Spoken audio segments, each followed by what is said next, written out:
bisa kita lakukan secara bersama untuk meningkatkan kerjasama dan kemitraan bilateral kita. Saya persilakan. Economic reforms that have been in Indonesia over the last few years, the transformation of your economy, and also hugely impressed by the strength and the growing strength of your democracy and the examples you set to others in the region. I think there are a number of issues that we would like to raise. There are a number of regional issues which I know our teams can discuss. The concern we will both have about what is happening in North Korea. I think our enthusiasm for what is happening in Burma in terms of the chances of democracy in that country. But I also think there are a number of economic issues that I hope we can raise. There are, I think, huge opportunities for greater trade and investment between our two countries. Britain is one of the largest investors into Indonesia, and yet the trade between our countries is still relatively low. So I hope we can encourage our teams to look across all of the sectors, whether it is banking or insurance or retail or manufacturing, and perhaps particularly education, where I know there's already very good collaboration between Indonesian and British universities, but we hope that there can be even more. I also hope we'll be able to discuss some of the environmental issues. The signing of the Memorandum of Understanding between the Government of the Republic of Indonesia and the Government of the United Kingdom.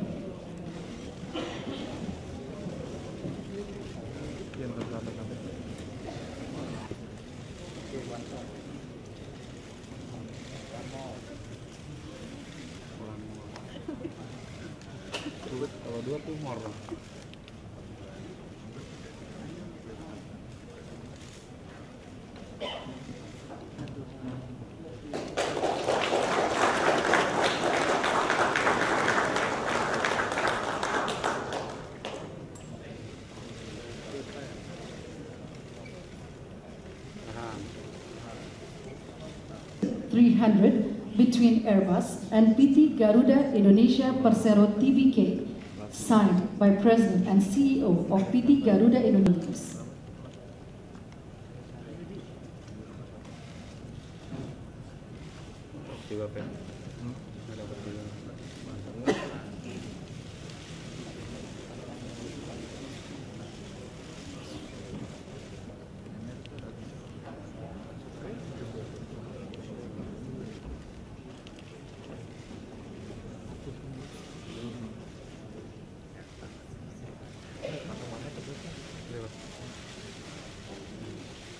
Exchange of documents.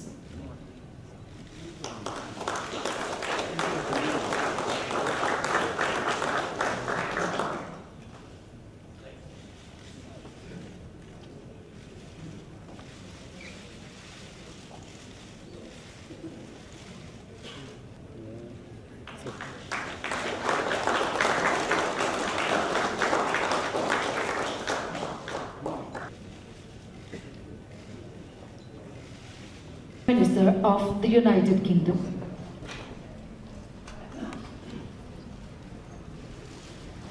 Ladies and gentlemen, please kindly use your headsets.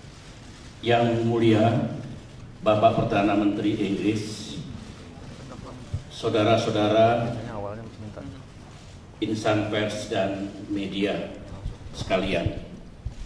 Hari ini kita mendapat kehormatan dengan kunjungan Yang Mulia Bapak Perdana Menteri Inggris ke Indonesia. Saya yakin bahwa kunjungan beliau ke Indonesia kali ini akan lebih meningkatkan kerjasama dan hubungan bilateral kedua negara yang sekarang ini dalam keadaan baik dan terus berkembang. Dalam pertemuan bilateral yang baru saja berlangsung, kami berdua membahas sejumlah agenda penting untuk lebih lagi meningkatkan kemitraan dan kerjasama bilateral di masa mendatang. Namun sebelum secara singkat saya menyampaikan apa saja yang kami bahas dan nanti saya mempersilahkan Perdana Menteri David Cameron untuk juga menjelaskan kepada saudara, saya ingin menyampaikan satu hal karena beliau juga menanyakan kepada saya seputar terjadinya gempa bumi yang ada di wilayah Aceh, atau tepatnya di barat daya Aceh. Sekitar 1 jam yang lalu terjadi gempa bumi dengan kekuatan 8,5 skala Richter.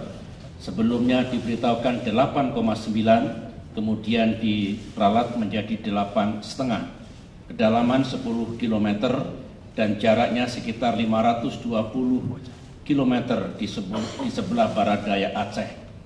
Kami telah berkomunikasi dengan Panglima Daerah Militer, dengan Gubernur belum bisa sambung, bahwa situasinya dalam kendali, under control. Ada sedikit kepanikan, tapi masyarakat Aceh telah bisa menuju ke tempat-tempat yang aman. Kemudian sekarang terus dikelola di pantai barat Sumatera, bukan hanya di Aceh, di pantai-pantai juga dalam pengelolaan yang baik. Sejauh ini tidak ada ancaman tsunami, meskipun mereka terus bersiaga. Jadi early warning system is working well. Kemudian saya sudah memerintahkan Kepala Badan Nasional Penanggulangan Bencana untuk segera terbang ke Aceh bersama tim untuk memastikan bahwa situasinya betul-betul under control dan mengambil segala tindakan apabila diperlukan. Alhamdulillah, apa yang saya dengar tadi, sementara ini tidak ada laporan korban jiwa ataupun kerusakan yang berarti, baik di Banda Aceh maupun di tempat-tempat yang lain. Yang mulia, itulah yang terjadi 1 jam yang lalu berkaitan dengan gempa bumi yang ada di Aceh. Saudara-saudara, dalam pertemuan bilateral kami tadi, ada 5 agenda penting yang kami bahas. Di luar itu tentu masih ada agenda yang lain. Pertama adalah kerjasama di bidang perdagangan. Yang kedua, kerjasama di bidang investasi. Yang ketiga, pendidikan. Yang keempat, demokrasi dan interfaith dialogue. Kemudian yang kelima adalah kerjasama di bidang climate change. Untuk perdagangan, terus terang, dari tahun 2010 ke tahun 2011 ada peningkatan sekitar 10%, yang semula sekitar 2,6 billion US dollars menjadi 2,8 lebih. Tetapi kami bertekad untuk mencari peluang-peluang baru untuk meningkatkan perdagangan ini, perdagangan yang makin tinggi tetapi juga berimbang. Dengan demikian membawa manfaat yang real baik bagi Inggris maupun Indonesia. Di bidang investasi, Inggris adalah investor nomor 5 top 5 di Indonesia. Investasinya makin nyata. Kami juga mengajak untuk kerjasama sejalan dengan upaya Indonesia untuk mempercepat perkembangan pertumbuhan ekonomi kami di seluruh tanah air. Dalam konteks ini kami membicarakan peluang investasi apa saja yang bisa diambil oleh kedua belah pihak untuk kepentingan bersama. Di bidang pendidikan, kami menggarisbawahi pentingnya kerjasama di bidang pendidikan antar universitas dan juga pentingnya mahasiswa kita belajar di Inggris. Kami juga mengundang mahasiswa Inggris untuk datang ke Indonesia. Dengan demikian mereka akan menjadi backbone dari hubungan bilateral kedua negara di masa depan. Perihal demokrasi dan interfaith dialogue, Inggris dan Indonesia memelopori satu dialog yang terus berkembang menyangkut peradaban dan agama. Ini sangat penting sebab banyak masalah di dunia ini yang bisa kita carikan solusinya manakala dialog dilaksanakan terus-menerus, apalagi secara permanen. Oleh karena itu kami senang bahwa ada aktivitas untuk itu, untuk memastikan bahwa kedua bangsa itu bisa memiliki pengertian yang lebih baik, tetapi juga sekaligus bisa berkontribusi bagi upaya global dalam melakukan dialog antar peradaban dan antar agama. Sedangkan yang kelima di bidang climate change, ini juga penting. Saya berterima kasih kepada Inggris atas kontribusinya dan bantuannya kepada Indonesia dalam mendukung upaya Indonesia memelihara lingkungan termasuk hutan-hutan yang ada. Banyak proyek yang juga disponsori oleh pemerintah Inggris, baik di Jambi maupun di tempat yang lain, dan ini membuktikan bahwa kami memiliki kepedulian atas pemeliharaan lingkungan sekaligus bekerja sama untuk menghadapi climate change. Kami juga membahas yang lain, misalkan kebersamaan di G20, membahas perkembangan regional ataupun internasional seperti yang ada di Korea, di Syria maupun di Afghanistan. Saudara-saudara, pertemuan berjalan secara produktif. Kami membahas secara terbuka, tapi dengan niat yang baik apa yang bisa disumbangkan oleh Inggris dan Indonesia untuk perdamaian dan keamanan dunia. Ada kalanya ada perbedaan cara pandang, tapi kami sepakat bahwa bagaimanapun kita harus bekerja sama dan kemudian dengan sungguh-sungguh untuk berkontribusi bagi mengatasi berbagai konflik di dunia ini dengan pendekatan yang paling baik dan untuk kebaikan seluruh warga dunia. Demikianlah pokok-pokok dari saya. Sekarang saya persilahkan Yang Mulia Perdana Menteri untuk menjelaskan kepada pers dari perspektif beliau dan pandangan-pandangan beliau tentang peningkatan hubungan bilateral dan juga masalah-masalah regional dan global. Saya persilahkan. To me and my team on this visit to Indonesia. And like you, I'm hugely concerned about the reports of the earthquake in the Aceh region. Our thoughts should be with those who are affected. Britain, of course, stands ready to help if help is required, and we will stand with you and with your government and with your people at this time of worry. But, Mr. President, under your leadership, Indonesia has continued a remarkable transformation into one of the world's fastest growing economies, and, I might say, one of the world's most inspiring new democracies. And it's because of Indonesia's growing economic and political importance that I'm here today with two objectives: to achieve a step change in trade and investment between Britain and Indonesia, as you just said, and also to build our partnership, a frank and open partnership on the most vital global issues, many of which we discussed today. President Yudhoyono and I share both objectives. On trade and investment, I brought to Jakarta today the strongest delegation of world-leading British companies ever to visit Southeast Asia. And it's the energy of our best companies that has already made Britain one of the largest foreign investors into Indonesia. And it's our great businesses, large and small, that will generate the economic dynamism that we need. But our governments do have a vital role to support this, and we've agreed three things today. First, we've set ourselves a new target of at least doubling bilateral trade over the next 3 years with a specific action plan to get there. Second, I can announce a new British service for small and medium-sized enterprises across Southeast Asia to give our businesses the best possible support to access these vital markets. And third, to encourage more Indonesian investment into the United Kingdom, we will also launch a priority visa service in May for regular business travellers to Britain. This is yet another example of our relentless determination to make Britain the best country in the world in which to invest. Turning to the challenges of global leadership, Britain and Indonesia are two countries, as we discovered during our talks, that have shared vision, shared values, and many shared goals. We already work together on a range of issues, from disrupting terrorist activities to strengthening human rights. We particularly discussed today the challenge of the multi-faith dialogue and making sure that we promote this issue, particularly promoting the strength of moderate Islamic countries and democracy, as you demonstrate so well in Indonesia. But today the President and I have agreed new areas of cooperation: a renewed partnership forum for high-level discussions on security, on trade, on climate change and education, greater cooperation between our armed forces and our defence industries to give Indonesia global expertise as it modernizes its military assets, and a new joint public-private program to tackle illegal deforestation worldwide, with British companies such as B&Q, Unilever and Sime Darby making sustainable timber and oil palm a central part of their business operations. We've also discussed the appalling bloodshed in Syria, and we share deep concern about what is happening. We should be very clear about the facts. 11 days ago, Assad made a commitment to UN envoy Kofi Annan to pull his forces out of urban areas and to stop using heavy weapons against his own people. This plan was backed by the United Nations, by the Arab League, by Russia, by China, and the whole international community. The deadline for Assad to comply passed yesterday.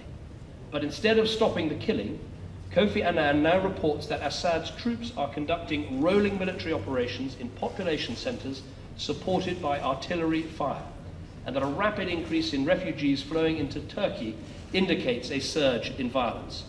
We estimate that 1,000 people have died in the last week, 300 over the Easter weekend. Far from fulfilling their commitments, their regime is cynically exploiting the window of diplomatic negotiations to crack down even harder on its own people.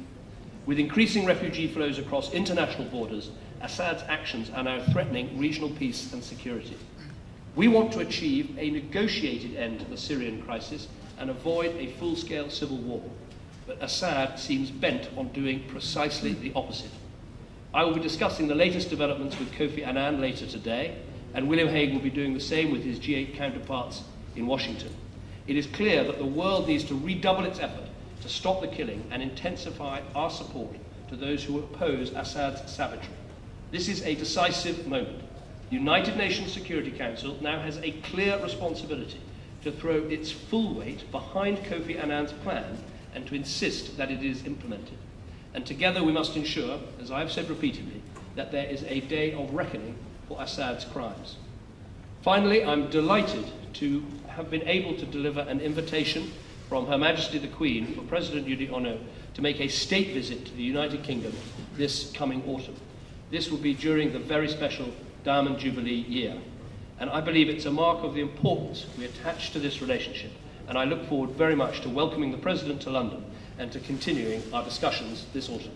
Thank you. Terima kasih. Dan sekarang saya persilahkan kepada para wartawan jika ada yang ingin mengajukan pertanyaan, baik kepada Perdana Menteri David Cameron. Terima kasih. Nama saya Novi Lumanau dari Investor Daily. I have a question. European countries together, there is forecast a modest recovery this year, and the UK economy is forecast to grow this year. But the countries in the Eurozone, the countries in the Euro that share that as their currency, the forecast is that they are going to slide back into a moderate recession. And obviously that has an impact on all of us who trade with those Eurozone countries. That has an impact on Britain, and I'm sure it'll have an impact on Indonesia and other countries around the world. To be fair to the Eurozone countries, they are taking steps to strengthen their currency. They are building up a firewall to stop contagion. They are set on a course for Greece to deal with that country's problems. And they are taking steps, which we are encouraging, to make all our economies more open and more competitive to deal with the structural problems in the European economy. But to be clear to Indonesian investors and others in Southeast Asia looking at Europe, I would say very clearly that Britain is a good destination for investment because we have full access to the European single market, the biggest and most prosperous market anywhere in the world. But we have our own currency, the pound sterling. We're not going to be joining the euro. So we have all the advantages of access to the single market, but we're not part of the currency, which clearly has issues that it has to deal with. And as I say, our economy is forecast not to grow rapidly this year, but to have a modest recovery, and a recovery that we want to build on. And one of the ways we want to build on that recovery is by expanding our trade and our investment in areas like I'm standing in today in Southeast Asia and countries like Indonesia specifically. In the budget to get rid of tax relief for wealthy donors to charities and dispute your claims that many are giving. Saya bisa menangkap dengan jelas apakah dengan adanya berita gempa bumi yang ada di Aceh akan ada gangguan terhadap kegiatan kami hari ini. Saya sampaikan bahwa situasinya benar-benar under control so far di Aceh. Sangat berbeda dengan situasi tahun 2004 dulu ketika Aceh mengalami tsunami ataupun bencana-bencana lain yang ada di Indonesia. Saya berharap kegiatan ini masih berlangsung sebagaimana yang telah direncanakan hingga esok. Saya tahu kegiatan beliau ada di sini dan tentu saya akan terus menjalankan tugas saya untuk memastikan bahwa our system is really working on that. Thank you, Kirsty. Obviously, we'll look very carefully and take stock in terms of what is happening in the Aceh region. But I think we should listen very carefully to what the President who's been in contact with those who are affected. Let me answer the question on charitable giving, and let me be clear. I want to see an increase in charitable giving, an increase in philanthropy in Britain. I think it's vitally important that we achieve that. That's why we've enhanced the gift aid provisions. That's why we've introduced for the first time provisions where you can actually relieve part of your inheritance tax burden if you leave part of your will to charities. And I think it's very important we see that as a vision for the future of our country. But I mean, no doubt that there is a problem with some people who are using a range of tax allowances to reduce their effective tax rate down to very, very low, often single figures. And the proposal in the budget was to say that there should be a limit on tax allowances of £50,000 or up to a quarter of your income. And it's very important to recognise that, because even in America there is actually a limit on the extent of tax allowances that you can use. George Osborne said in the budget, very carefully, he would look at the effect on charitable donations, because we want to encourage charitable giving. I repeated that in my speech at the launch of Big Society Capital. We'll look very sympathetically at these concerns, but the idea of a limit on tax allowances and stopping some of the abuse that is taking place, and there's no doubt abuse is taking place, we were very clearly informed of that by the Inland Revenue, who are responsible for these matters. Some people have been using charities established in other countries to funnel money into those and get their tax rate, so they're not paying 50p tax or even 45p tax, but in some cases are paying 10 or 20% tax. And I think that isn't right. So I'm quite convinced that we can get the balance right, increasing philanthropy and charitable giving, which is an important part of our country and our culture, and a culture I want to see expanded, but making sure the tax system isn't abused. Those are the goals. The Chancellor and I are absolutely aligned in achieving them, and I'm quite convinced that we'll be able to do that. Terima kasih. Satu lagi dari pers Indonesia. Dari saya terlebih dahulu, sebagaimana disampaikan oleh Bapak Perdana Menteri tadi, hari ini saja berlangsung interaksi antara dunia usaha Inggris dan dunia usaha Indonesia. Saya berharap terus berlanjut. Dengan demikian dalam kerjasama ekonomi, perdagangan dan investasi, kedua belah pihak bisa betul-betul menemukan opportunity untuk itu semua. Saudara juga mengetahui bahwa untuk 15 tahun mendatang kita akan melakukan percepatan dan perluasan pembangunan ekonomi, termasuk investasi di berbagai wilayah Indonesia, pertanian, industri, jasa, dan itu semua merupakan opportunity bagi semua pihak. Tentu saya senang karena investor dalam negeri sendiri, pelaku ekonomi dalam negeri sendiri juga telah melakukan investasinya, meningkatkan investasinya, baik itu badan-badan usaha milik negara maupun private sectors, dan tentunya manakala ada kerjasama dengan negara sahabat dalam konteks ini akan membawa manfaat yang real. Jadi benar bahwa kita akan dorong terus, pemerintah hanya memberikan opportunity, mendorong, tapi selebihnya the business itu sendiri yang akan menemukan peluang-peluang untuk investasi dan kegiatan ekonominya.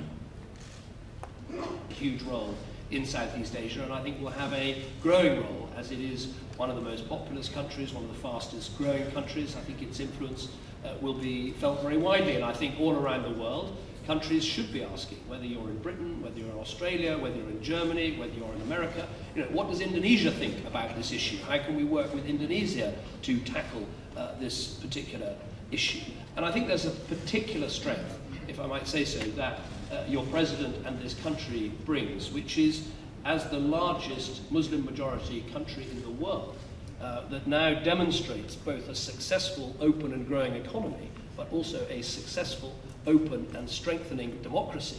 I think you can demonstrate your influence not just in Southeast Asia, but looking at the events that are happening across the world, in the Middle East and in North Africa, where countries are freeing themselves from autocratic leaders and asking, can we make the step towards democracy as countries that are predominantly Muslim?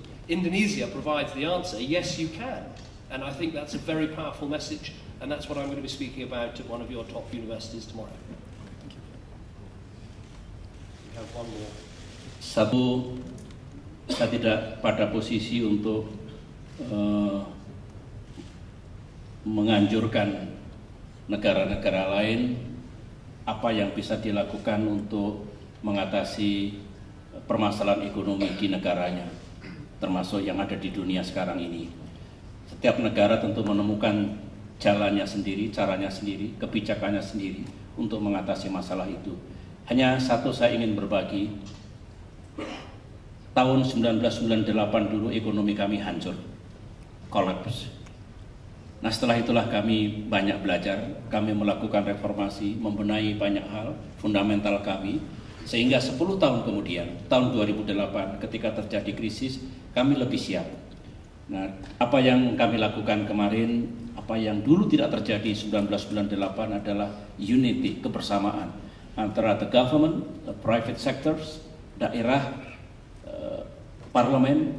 Kami alhamdulillah bisa bersama-sama mengatasi krisis tahun 2008 kemarin.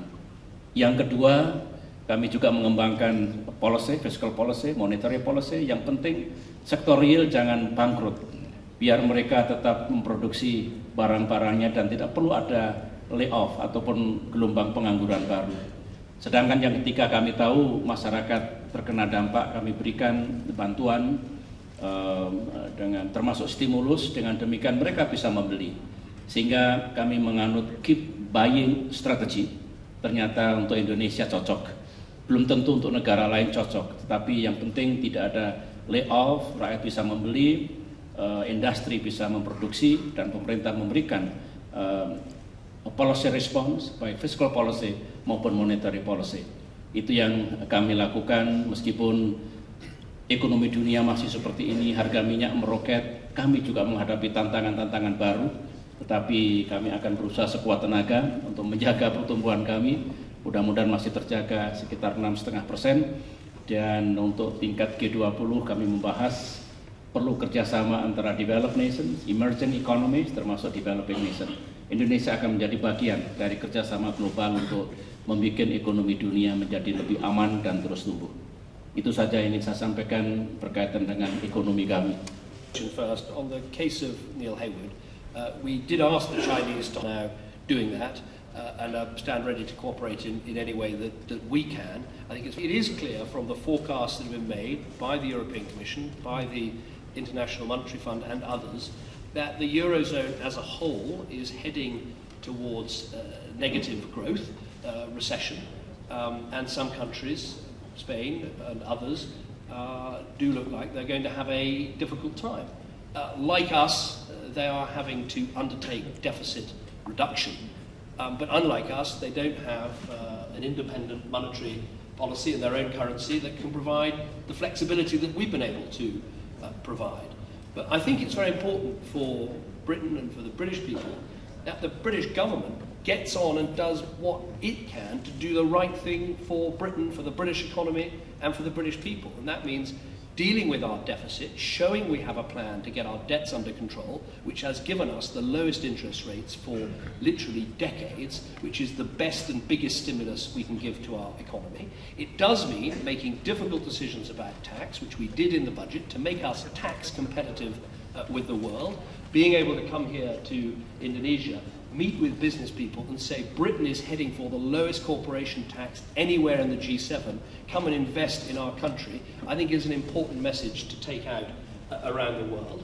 And yes, we should be doing what I'm doing now, which is getting out to the fastest growing parts of the world, whether that's Indonesia or India or China or Brazil, and saying Britain is an open trading nation. We want to trade with you more. We want more two-way investment. We know that is good for jobs for young Indonesian people who want to have a job and have a voice and have a future, and we know it's important for British people because I want to see British firms grow and succeed, and I want to see those jobs and that investment come to Britain. So in spite of the difficulties of the Eurozone, we should do everything we can to encourage them to do the right thing, but we've also got to get on with our own issues, deal with our own problems, strengthen our own economy, and make sure we do everything we can to get the growth, the jobs and the investment that the British economy needs. And that's exactly what a visit like this is all about. Thank you. Your Excellencies, and thank you as well, friends from the media, from Indonesia and the United Kingdom.